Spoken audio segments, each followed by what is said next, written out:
Look, we spent a lot of time this week talking about the fact that, okay, man, there was a report that the Reds might reunite with Jesse Winker. What does he bring to the table? Can he improve this team? Then there was the talk about, Garrett Crochet, the star lefty for the White Sox. The Reds are in on potentially adding him. It's between the Reds and the Cubs. I'm not sure where momentum sits with that move right now or not, but they're in. And we talked so much about, the Nick Martinez deal and the Brady Singer deal. There's a lot that they have to do to improve this roster. But we as fans right away, we've spent a lot of time over the last couple of years. We've only worked together since July, months, talking about how much of an impact does a manager truly make. I think the majority of managers, I'm not saying they don't make an impact, but I don't think there's a lot of managers that can. I think the impact that some managers can make is lose you games. A good manager in today's baseball is you don't even know he's there. I think I think David Bell, we started to realize he was there, and that became a little bit of a problem because it was just all the negative stuff, the lineups and the decision making late in games and the 1-run losses. Like, we started recognizing David Bell was there, and I think that's an interesting thing. But there are very few managers who I think you can hire, and they literally make a ginormous impact in the entire organization, not just from a win-loss standpoint, but it'll trickle into that. I can listen to Terry Francona talk baseball for hours. I just still cannot believe that the Reds were able to do that. We kept talking about the possibility of the Reds moving on from David Bell all summer, and then they did it. And then we'd bring up Terry Francona, and I could tell that you would scoot back in your chair like, I'm not even going to get my hopes up. Yeah. That's what I felt like you were doing. That's exactly what I was doing. But the Reds land him, and it was just a completely different. We had Marty Brenneman on to talk about the possibility of getting Terry Francona, and he said that would be the ultimate home run hire. Little did we know, he already knew. He was already working his magic. When Marty was on with us a month ago when the hire happened, he was already spinning his web. Marty was already introducing the two sides. He was already getting that deal done. That's what was wild. But Terry Francona is the manager, and there's a completely different vibe with the Cincinnati Reds team. I truly feel like this team is just already 5 to 10 games better just by him being the manager. Now, some people think that's crazy, but then, Jake, you hear him talk. Just the other night, he was on the Reds Hot Stove League show, and he talked about a lot of different things. For one, his philosophy on how to use pitching, his philosophy on the base paths, his philosophy on fundamentals. I mean, everything across the board. I could listen to him talk baseball for hours. So we have a couple of clips we want to share with you. We're going to start with this one right here because right off the bat, everything that people were upset about with David Bell, the fundamentals. This team was so bad defensively.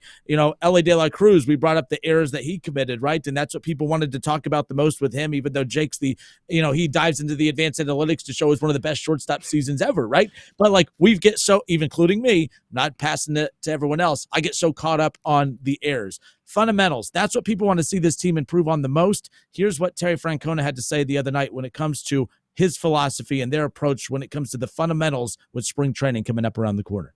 We'll do some things that are maybe a little different than other teams. Like, you'll see the first couple weeks of spring training when our middle infielders come out of a game, like fifth inning. Okay, they're hot.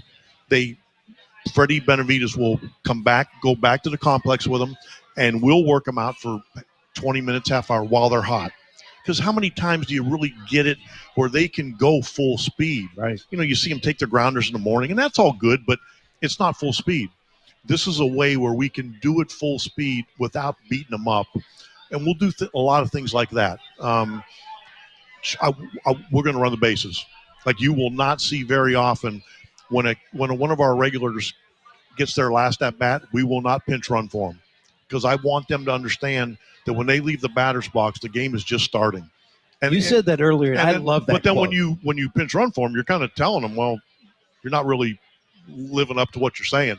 I want them to care about running the bases, and because it's important. That's how we can maybe catch up to some of these teams. Now, some people, Jake, might be a little confused by that because you want them to care about running the bases. This team led the league in stolen bases last year, but obviously being smart is key. One thing I've never thought about from that perspective is even us as fans, the at-bat, the second that the ball leaves the bat, we think the at-bat is done, and it's not. Right. Because if you're on base, your presence still exists out there. If you get walked, and that's the point he was trying to make, is the second that you're on base, it doesn't mean your at-bat is done. Your job's not done. That was one of the coolest ways to phrase that. I hadn't heard that type of thing. I'm not saying that doesn't exist in baseball, but I've never heard it framed like that. Again, just these little things. I just feel so much more confident. I feel like we are in the best hands possible leading this franchise at this point. I was the guy that sat here all summer and was saying, why do you fire David Bell? There's no talent on this team. I don't think there's a lot of managers that could get more wins on this team. The coach speak and the press conferences, that's how every coach is. Why would we fire David Bell? It's so clearly not his fault. Terry Francona's been the manager of this team for what, 2 months? A month and a half? Every press conference couldn't be more different from what David Bell was putting out there. It is so clear. Every time I hear Terry Francona talk, that's why you fire David Bell. That's why you move on, because you can get a guy like that. And maybe when the season comes around, we're going to end up, 82-80, and it's not going to matter. But right now, sitting here in December, I'm going to choose to believe that it does matter, because I think we got one of the few managers in the game that does move the needle. And I know I'm the guy that sat here and argued that managers don't matter to win and loss. But when you get a great one, it does. There's always outliers, and Terry Francona is the definition of an outlier. The Reds, with a young, exciting team, a good core of guys with great metrics and everything, that you just have to clean up exactly what he said, the fundamentals. And they're going to do it. He's going to get them right, and he's going to clean everything up. And I can point to as many advanced metrics as I want that tell you Ellie's a great shortstop. If he leads the league in errors, there's always going to be people detracting from him. Imagine how great he'll be if my advanced metrics already tell you he's one of the best shortstop in baseball and he cuts down on the errors. He'd be the best shortstop of all time. So there we go, Tito. He's doing the right things. He's saying the right things. He's getting Reds fans excited to go. And all the terminology, like you said as you led into that clip, he just knows ball. Every time he talks about baseball, it just seems like he loves it. He lives it. He breathes it. The first quote that he said when he came here is that he didn't want to retire from baseball. And even managing, he wants to move into the front office or something along those lines afterwards, whether it's here in Cincinnati or elsewhere. Terry Francona loves baseball. And that is so clear to see every single time he's in an interview or talking about the Reds or talking to anyone else. And that's so nice to see at the helm. No more coach speak and no more the David Bell nonsense. We have a guy that's a true leader and going to get these guys to buy in. I'm not meaning to bring up politics again, but just bear with me. No, my biggest gripe throughout, and this isn't a Democrat or Republican thing, this is just election time. I think that debates they're pointless. I have no clue. I don't think I've ever tuned into a debate and been swayed to the other side or thought, oh, that's a good point by the other side, or vice versa. Whatever your side is, that's fine. Even the side that I lean towards, I don't think brought up a lot of great points either. It's just that's the reality of these debates, and they're out on the campaign trail and they're telling you what they're going to do, but they're not really telling you what they're going to do. They'll just say vague comments of, we're going to make the economy better, we're going to do this, we're going to do that, but they don't really give you any substance of, okay, well, how? Because every candidate, Democrat, Republican, Independent, whatever, every candidate is going to tell you what they're going to do. Well, we're going to make groceries cheaper. We're going to, improve the economy. We're going to do that. We're going to make your gas cheaper. I have a question. How? So you look at Terry Francona, who comes in and says, hey, we're going to, we're going to improve this team fundamentally. We're going to make this team better. Oh, wow. Do you hear that, Jacob? Do you hear Terry say they're going to make him better? Thank God, because David Bell, he said he wasn't going to make him better. No, there's some things he says that all managers say. But then he lets stuff not slip, but he goes into detail in these interviews, and he gives you a little behind the scenes, behind the curtain look. And it's like one of the points he brought up is, hey, after spring training games, they're not done. They're already loosened. They're warmed up. They're hot. So Freddie Benavidez is going to take them back to the facility, and they're going to continue to work out, get an additional half hour in, just so they could focus more on, okay, it's sometimes hard to get into live game, shape or speed or whatever. And now you already loosened up. Go continue the workout after the game. The game's not done. Yeah. Spring, you get on base. He's not going to pinch hit for you because you're one of the main guys and doesn't want to avoid you getting hurt. He wants you to continue playing out the at-bat, playing out your role out on the field. Then he also brought up this. We want to be better pitching. Well, how are you going to do that? Well, here's a great clip coming up. He brought this up about one thing that you can look for at spring training coming up. Spring training, a lot of times I don't know what the purpose of spring training is, because you hide your best players the entire time because you don't want them to get hurt. And then you end up using April as your spring training. And you are so bad in April every damn year. Take a listen to this. Francona, Derek Johnson, this is their plan for how they're going to attack getting the pitchers ready for the upcoming 2025 season. Take a listen. But the goal is to get them out close to 100, and I'll tell you what, to hear the pitching coach say that, I was thrilled, because a lot of times you hear them, they're trying to kind of baby them, and we've all seen, the game is kind of morphed into, somebody goes 5 and they're looking to come out. We want those kids to learn how to stay out there. We don't want to abuse them, but we want them to try to get through that third time through the order. These kids got a chance to be good. You look at Hunter Greene and Lodolo. I mean, they're got a chance. So we want to help them along. Interesting thing about that, it was cut off a little bit about the beginning, but it was the approach to Derek Johnson had pitched the idea to Terry Francona that he wants all the pitchers to reach 100 pitches throughout spring training so that their arms are fully ready to go come April, or technically late March. Isn't that weird? Opening day, March 27th. Yeah, I mean, they're going to have a whole series played by April. Very wild. But no, like Jacob, again, I brought up the politician thing, not to talk politics, but it's like we get those vague comments. We're going to make gas cheaper. We're going to make, this better. We're going to improve the economy. But they never go into detail of how they're going to do it. We hear managers say this all the time. We're going to focus on the fundamentals. We're going to work hard. We're going to do, but they never tell you, okay, what is that? That's vague comments. What are they going to do? Terry Francona has already told us just in this brief couple clips already of not just what they're going to do to get better, but how they're going to do it to get better. And this is why, again, 5 to 10 game improvement automatically just with him leading this ball club before we even talk about what players they still need to add moving forward. A coach coming in with a plan is so refreshing. That's all you want when you hire a new coach, because they've watched from the outside and seen what's gone wrong, in this case with the Cincinnati Reds for the last 30 plus years.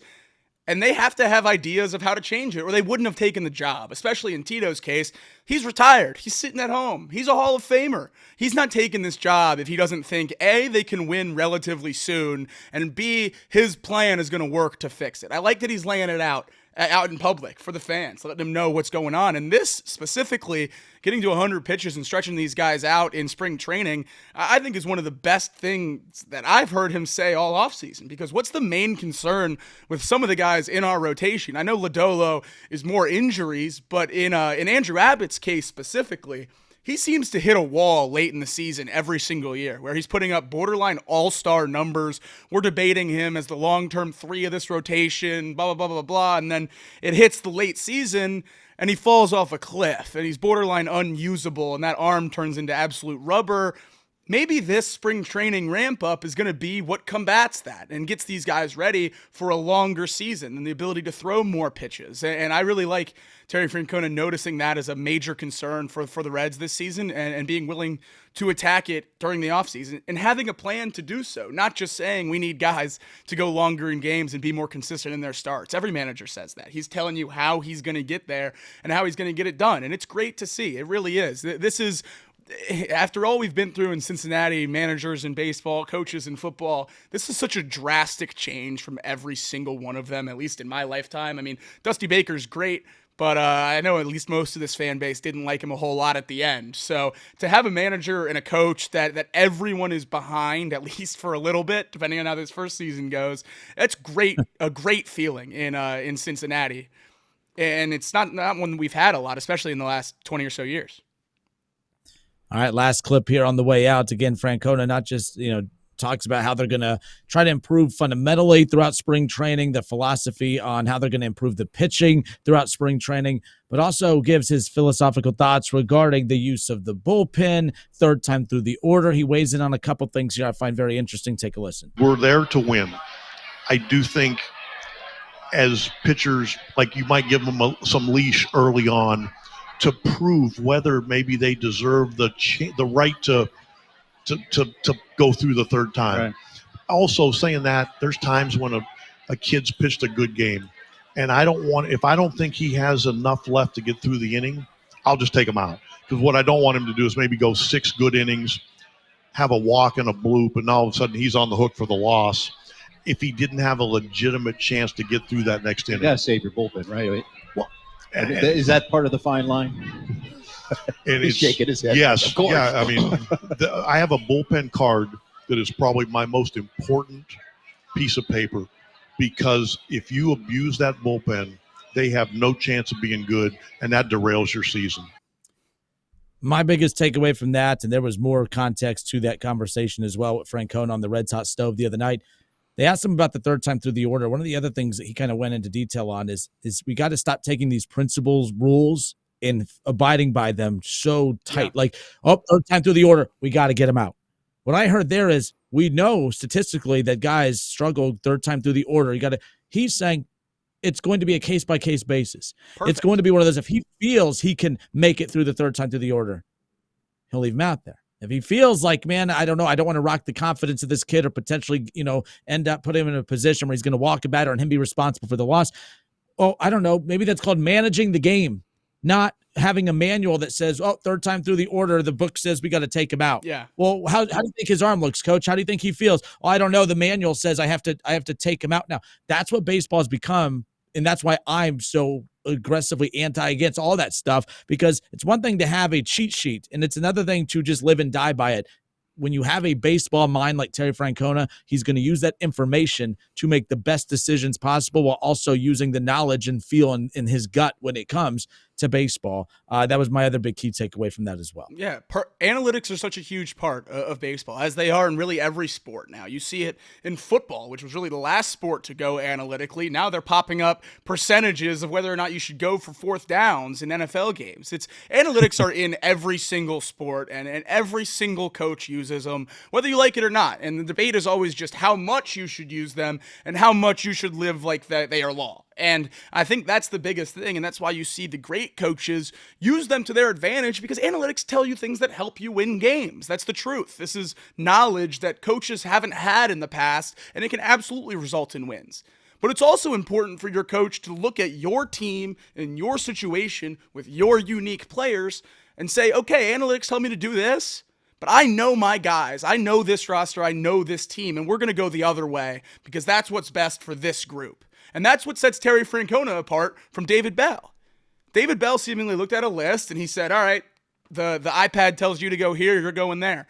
I don't think Terry Francona is going to do that. And I didn't necessarily have a problem with that from David Bell. I think unless you are a Terry Francona level manager, falling back on analytics probably isn't the worst thing. There's something to justify every move. There's other people, quote unquote, smarter than you telling you that it's the right thing to do. But when you're Terry Francona, you've been around baseball as long as you can, as long as he's been. I mean, I promise you analytics didn't have him coming back from down 3 games. So he's probably thrown analytics out the window long time ago in his time in Boston, and hopefully he still uses it to benefit the game, but he has to be malleable to how his team plays the game. And I think the Reds play it in a very unique way. The speed, the focus on the pitching, and all that stuff. This is a unique core and a unique skill set on a lot of these star players. So I hope we got a manager who's able to maximize all that.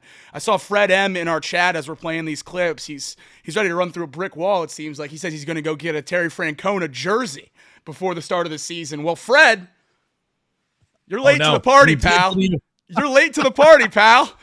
I ordered this sucker a long time ago. Terry Francona wore number 10 when he played in Cincinnati. Had to get one for the season. He's going to turn things around in Cincinnati. I couldn't be more excited for him to be our manager. You just happen to have that just sitting there? I went and grabbed it during the clip when the full screen was on. I was like, that's pretty cool. I mean, that was just so like, damn, he had it ready to go and fired up. Benefits of doing it at home. The bottom line is baseball has shifted to the point to where managers are not rah-rah guys, and they're not like the old school. Terry Francona is rah-rah. He's old school. He's everything I love in a manager, and I just can't believe the Reds have him. I just don't. And this sounds, it's maybe a loser mentality. He hasn't done anything yet, but it's so refreshing to hear things and just kind of get a feel for his philosophy and approach and bring that to Cincinnati. I'm pretty excited about that when it's all said and done. Justin Kinner, Jacob Tissett with you here. This is Off the Bench, 1410 ESPN Radio in Dayton, Chatterbox Sports on YouTube.